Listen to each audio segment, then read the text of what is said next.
Oi, pessoal, bom dia, boa tarde, boa noite, vocês estão bem? Eu sou a professora Alexandra, professora de português de vocês, e a gente vai dar início aos nossos estudos, né? Nessa primeira unidade, nós vamos aprender orações subordinadas e orações coordenadas. E qual que é o objetivo desse nosso estudo nessa primeira unidade? É identificar o período composto por coordenação e subordinação e as classificações que ocorrem, né, dentro dessas orações coordenadas e as orações subordinadas. O que é uma oração? Uma oração é toda frase que tem verbo. E o que é um verbo? Verbos são aquelas palavrinhas que indicam ação, estado ou fenômeno da natureza. E aí, gente, essas orações, né, elas são divididas entre períodos simples e os períodos compostos. Os períodos simples, eu acredito que vocês já tenham aprendido. Os períodos simples são aqueles que só tem uma oração, ou seja, na frase toda só tem um verbo. E o período composto é quando eu tenho duas ou mais orações, ou seja, eu tenho dois ou mais verbos, né, duas ou mais locuções verbais dentro dessa frase. Tranquilo? Então vamos lá.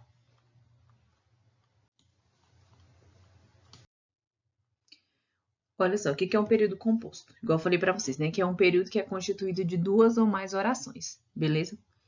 E aí, lembrando, gente, igual eu falei para vocês anteriormente, que cada oração ela é estruturada em torno de um verbo, ou seja, ela precisa ter verbo, ou seja, ela precisa ter palavra de ação, uma palavra de estado ou uma palavra relacionada a fenômeno da natureza para que ela seja uma oração, tranquilo? E o que é uma oração subordinada?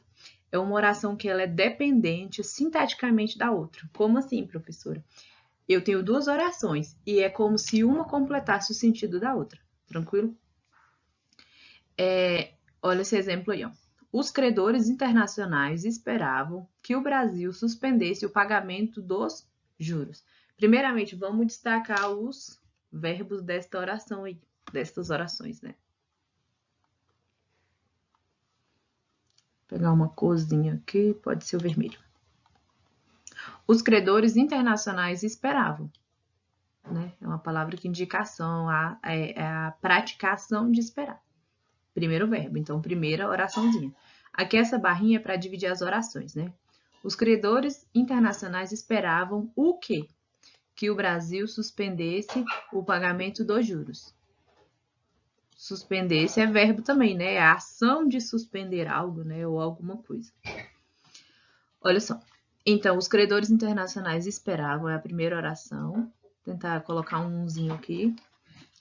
Que o Brasil suspendesse o pagamento dos juros. Vou tentar desenhar o 2 aqui. Beleza? Então, quando eu falo assim, os credores internacionais esperavam, fica uma coisa sem sentido. Então, eu preciso de uma oração para completar o sentido dessa primeira.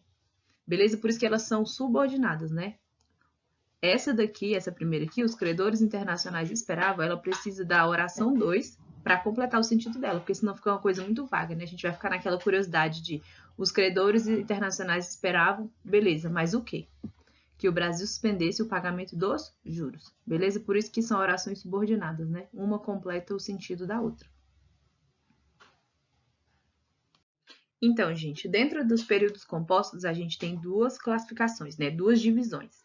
A gente tem os períodos compostos por coordenação e temos também os períodos compostos por subordinação. O que é um período simples? Igual eu falei para vocês. O período simples é quando só tem um verbo, a oração. Só tem uma oração, né? Por exemplo, a menina comprou chocolate, né? Então, se eu só tenho um verbo, é um período simples. Já o período composto, igual eu falei para vocês, eu tenho duas ou mais orações, ou seja, dois ou mais verbos dentro ali daquela frase, né? E aí ele é dividido em composto por coordenação e composto por subordinação. Um período composto por coordenação é quando as orações são independentes. Como assim? Elas estão juntinhas, mas uma não precisa da outra para fazer sentido, né? A gente fala que não tem dependência sintática, beleza? Olha o exemplo aí. Saímos de manhã e voltamos à noite. Saímos, opa, é verbo. Voltamos, outro verbo. Então, eu tenho duas orações, né? Saímos de manhã, primeira oração, e voltamos à noite, segunda oração. Quando eu falo assim, gente, saímos de manhã, beleza, eu não preciso de outra oração para completar o sentido do que eu quero dizer. E quando eu falo também assim, Voltamos à noite, também eu não preciso dessa outra oração, né, da oração anterior, ou pode ser uma oração posterior, para completar o sentido dela, né? Se eu falar só uma dessas orações soltas, eu vou entender o que a pessoa está querendo me dizer, né? A informação que ela quer me passar. Tranquilo? Por isso que a gente fala que elas são independentes, né? Elas estão juntinhas, mas são independentes. E o que é um período composto por subordinação? O período composto por subordinação é quando eu tenho duas ou mais orações e uma, né? Uma precisa da outra para fazer sentido, ou seja, uma precisa da outra para completar aquela informação que ela quer passar. Por exemplo, quando eu falo assim, não fui à aula porque estava doente. Tenho duas orações. Se eu falar só assim, não fui à aula, a gente consegue entender o que a pessoa quer passar. Mas se a pessoa fala assim, porque estava doente, né? De maneira solta, ela não coloca nada antes e nada depois, fica sem sentido. Então, eu preciso dessa oração anterior para completar o sentido dela, beleza? Porque estava doente, né? O que ocorreu, né? Não fui à aula porque estava doente. Então, vocês conseguem perceber que tem essa dependência sintática, né? Que a gente fala, beleza? E aí, as orações subordinadas, elas são divididas em três, né? Elas podem ser subordinadas substantivas, subordinadas adjetivas e subordinadas adverbiais. Nesta aula, a gente vai aprender só as subordinadas substantivas, que elas são divididas em 7. E as subordinadas adjetivas em 2, né, que eu acho a mais fácil. E as adverbiais, elas são divididas em 9 tipos. Só que, assim, tem 9 subclassificações, né? Mas eu acho também que elas são bem facinhas. Tranquilo? Beleza, olha só. O que são as subordinadas substantivas? Elas vão exercer a função sintática própria de um substantivo, como assim? Lembra anteriormente que a gente aprendeu sujeito, predicado, objeto direto, objeto indireto, complemento nominal, predicativo do sujeito, agente da passiva e aposto, né? Todas essas funções sintáticas que os termos em uma oração elas podem ter. E aí, dentro dessas subordinadas substantivas, a oração inteira ela vai ter uma função sintática só, beleza? Lembra lá que às vezes era uma palavra e no máximo duas tinha a função sintática, né? Tinha uma função sintática, nesse caso a oração inteira vai ter uma função sintática, beleza?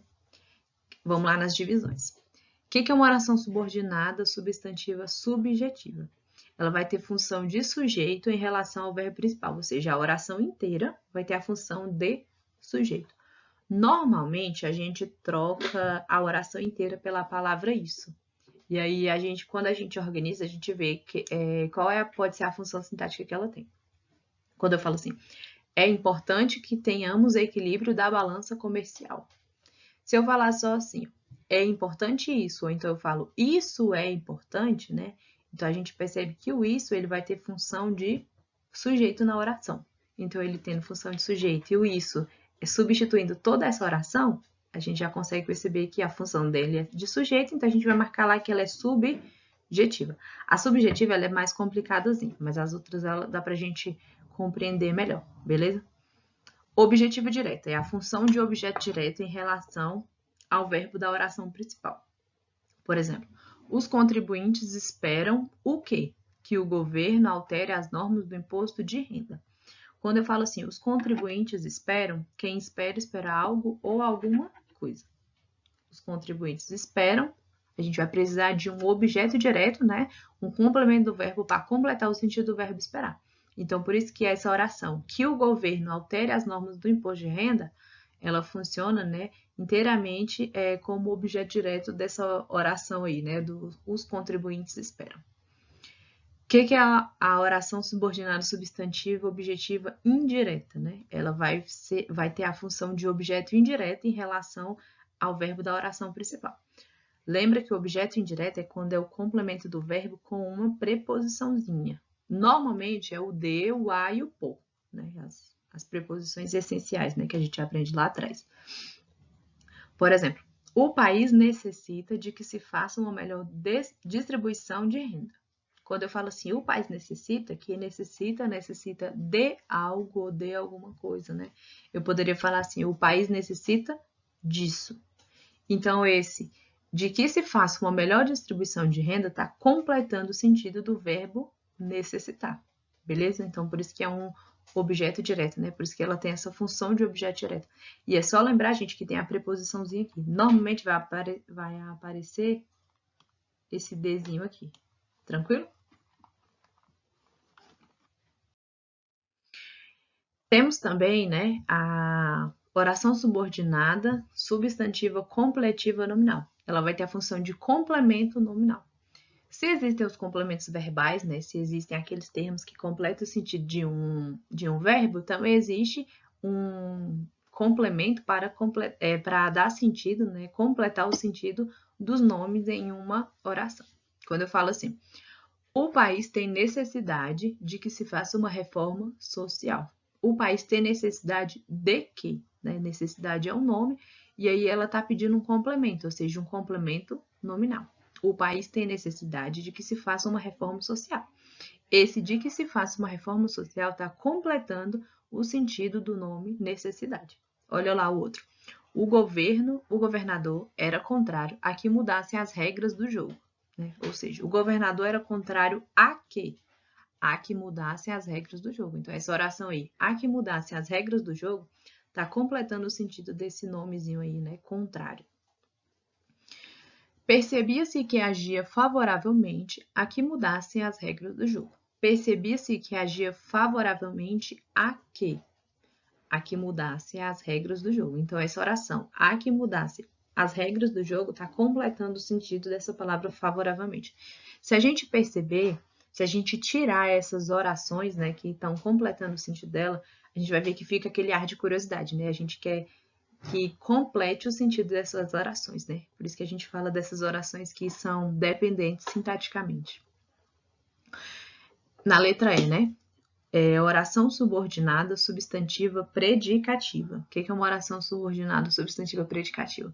Ela vai ter função de predicativo do sujeito. O predicativo do sujeito é tudo aquilo que eu caracterizo, né? É aquela qualidade, aquela característica que eu dou para o sujeito de uma oração. Por exemplo, o medo dos empresários era que sobreviesse uma violenta recessão. Que sobreviesse uma violenta recessão é a característica, a qualidade que eu estou dando para o medo dos empresários. Por isso que essa oração, que sobreviesse uma violenta recessão, é a qualidade, né, a característica o medo dos empresários era, né? Ele está dando a característica para essa oração, né? Dessa primeira oração, o medo dos empresários era. Tranquilo? O que é uma oração subordinada substantiva apositiva? Ela vai funcionar como aposto, né? O que é um aposto? É um termo que explica algo que já foi dito anteriormente em uma oração, em um texto, né? Olha só. E normalmente, gente, 99,9% das orações subordinadas substantivas apositivas, elas vão ter os dois pontos, né? Que é esse tipo de pontuação que tem aí, depois desse pronome esse. Olha só. O receio dos jogadores era esse, que o técnico não os ouvisse. Qual era o receio, né? Que ele já tinha dito anteriormente que existia um receio dos jogadores. Então, após os dois pontos, ele diz qual era. Então, sempre quando vocês perceberem que tem dois pontos, a gente já pode pensar ali e tentar marcar já que é a positiva, tá bom? Subordinada, substantiva, apositiva. E para terminar essa parte das substantivas, é uma oração subordinada substantiva agente da passiva. O que é um agente da passiva? A gente estudou lá nas vozes verbais que existem sujeitos agentes e sujeitos pacientes. O sujeito agente é aquele que pratica uma ação dentro de uma frase. O sujeito paciente é aquele que recebe. Quando eu falo assim, o bolo foi comido por Maria. O bolo, nesse caso, ele está recebendo a ação de ter sido comido pela Maria, né? Olha só, o assunto era explicado por quem o entendia profundamente, né? O assunto recebeu a ação de ser explicado por quem o entendia profundamente. Então, esse por quem o entendia profundamente está sendo o agente da passiva, ou seja, a pessoa que está recebendo a ação dentro dessa oração principal, beleza? E aí, chegando nas orações coordenadas, igual eu falei para vocês, as orações coordenadas são independentes sintaticamente, ou seja, elas estão juntinhas, mas uma não precisa da outra para fazer sentido, beleza? E sempre elas são introduzidas por conjunções, né? Que são chamadas de conectivas. Por isso que a gente fala, tem uma divisão nas orações coordenadas, chamadas orações coordenadas sindéticas, e tem também as assindéticas. Sindética vem da palavra síndeto, que síndeto é uma conjunção, né? Que liga, né, uma coisa a outra. E aí, gente, as conjunções, elas têm essa função, né, de ligar uma oração à outra. A função das conjunções, né, nas frases, né, nos textos, é ligar uma oração à outra, beleza? Vamos lá nessas subdivisões aí. Então, gente, nós temos essas classificações dentro das orações coordenadas sindéticas, né? Igual eu falei para vocês, as coordenadas, elas são independentes. Estão juntinhas, uma do lado da outra, né? Uma seguida na outra, mas elas não precisam da outra para fazer sentido, beleza? E aí existem 5 classificações. Nós temos as coordenadas sindéticas aditivas, adversativas, alternativas, conclusivas e as explicativas, beleza? Eu acho muito tranquila essa parte das orações coordenadas, tá bom? Olha só. O que são as coordenadas aditivas? Lembra que é adição, né? Acréscimo. Quando eu falo assim, discutimos várias propostas e analisamos possíveis soluções. Eu discuti várias propostas e analisei. Então, eu adicionei uma coisa à outra, né? Eu não falei uma coisa contrária nem nada. Quando eu falo assim, eu estudei e passei na prova. Então, eu fiz 2 coisas, né? Eu estudei e adicionei outra coisa, né? Que foi passar na prova. Beleza? E, normalmente, gente, a gente vai colocar as conjunções, né? Quando a gente for ver qual que é a oração, né? Se ela é aditiva, adversativa, a gente olha pela conjunção. E, normalmente, nas aditivas tem a conjunçãozinha e o nem. Beleza? Temos também, né? Outras, né? Que podem também ser encontradas dentro dessas orações coordenadas sindéticas aditivas, né? Olha só. As orações coordenadas sindéticas aditivas podem também estar ligadas pelas locuções, não só, mas também, tanto como e semelhantes, né? Olha só. Chico Buarque não só canta, mas também, ou como também, compõe muito bem. Então, eu adicionei 2 coisas, né? Que ele canta e compõe muito bem. Não só provocaram graves problemas, mas também abandonaram os projetos de reestruturação social do país. Então, provocaram graves problemas e abandonaram os projetos de reestruturação social do país. Então, eu tenho 2 coisas, né? Eu adicionei, né, outra coisa a essa oração, beleza? E aí, gente, as adversativas. O que é uma coisa adversa, né? É uma coisa contrária. Olha só. O amor é difícil, mas pode luzir em qualquer ponto da cidade, né? Eu afirmei uma coisa, depois contrariei, né? O amor é difícil, afirmação, mas, né, pode luzir em qualquer ponto da cidade. Então, normalmente eu tenho uma coisa positiva, uma negativa e uma positiva. O país é extremamente rico, o povo, porém, vive em profunda miséria. Eu falei uma coisa positiva, né? O país é extremamente político. Daqui a pouco eu jogo uma coisa totalmente oposta, né? Que mais o povo, né? Porém, o povo vive em profunda miséria. Tens razão, contudo, controle-se. Ou seja, você tem razão, beleza? Mas você precisa se controlar. Renata gostava de cantar, todavia não agradava, né? Ela adorava cantar, mas não agradava a ninguém. Tranquilo? Então, vocês percebem que eu sempre, quando falo sobre coisa adversativa, adversa, é sempre uma coisa oposta, né? É sempre essa questão de oposição.